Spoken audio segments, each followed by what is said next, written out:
June 19 വ്യാഴാഴ്ച.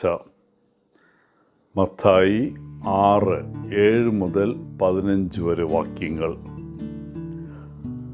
1953 മുതൽ 1961 വരെ ഐക്യരാഷ്ട്രസഭയുടെ സെക്രട്ടറി ജനറലായി സേവനമനുഷ്ഠിച്ച സ്വീഡിഷ് സാമ്പത്തിക ശാസ്ത്രജ്ഞനും നയതന്ത്രജ്ഞനുമായ ഡാഗ് ഹാമർസ്ജോൾട്ട് വളരെ പ്രാർത്ഥനാശീലനായ ഒരു വ്യക്തിയായിരുന്നു.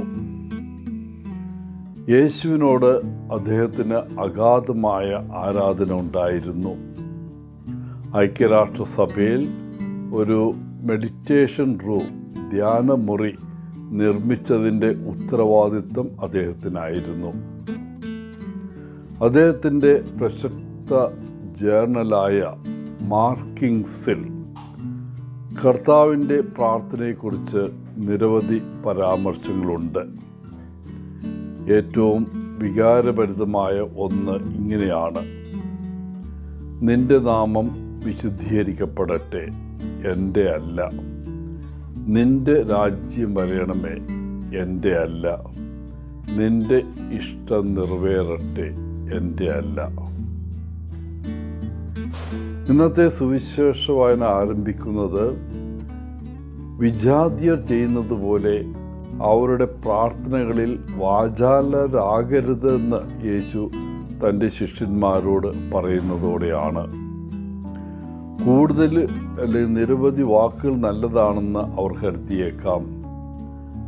കൂടുതൽ വാക്കുകൾ അവരുടെ ദൈവങ്ങളിൽ നിന്ന് അനുകൂലമായ പ്രതികരണം ലഭിക്കുമെന്ന് അവർ പ്രതീക്ഷിച്ചേക്കാം.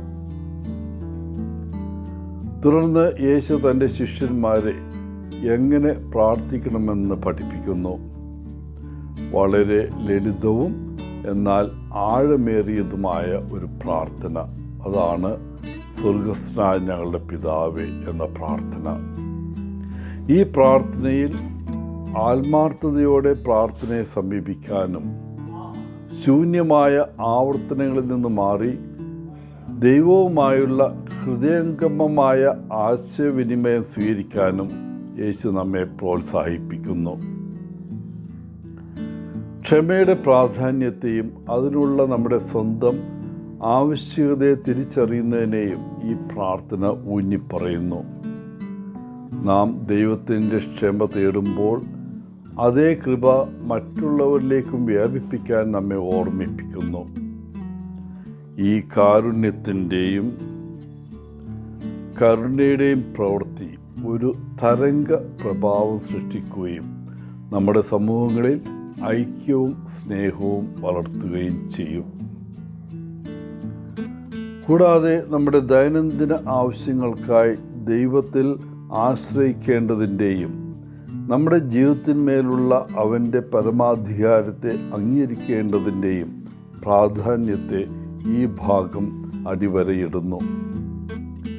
ക്ഷണികമായതിനേക്കാൾ നിത്യമായതിൽ ശ്രദ്ധ കേന്ദ്രീകരിക്കാനും ദൈവസ്നേഹത്തിൻ്റെ സ്ഥിരമായ സ്വഭാവത്തിൽ ആശ്വാസം കണ്ടെത്താനുമുള്ള ഒരു ഓർമ്മപ്പെടുത്തലായി ഇത് പ്രവർത്തിക്കുന്നു.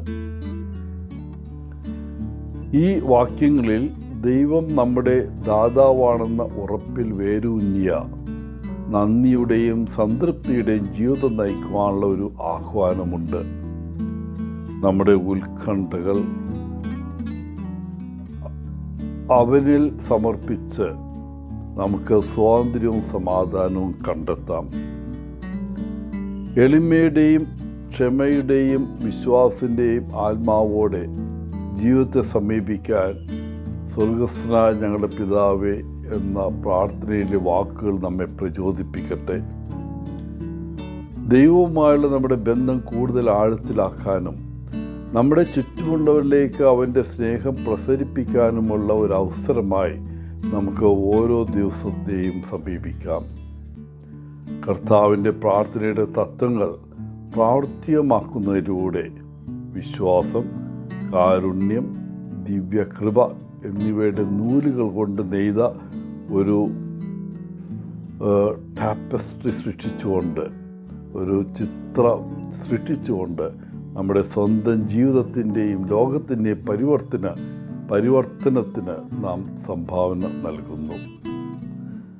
എല്ലാവർക്കും നല്ലൊരു ദിനം ആശംസിച്ചുകൊണ്ട് ഒത്തിരി സ്നേഹത്തോടെ പോളച്ചൻ CSSR ഫ്രം കേരള.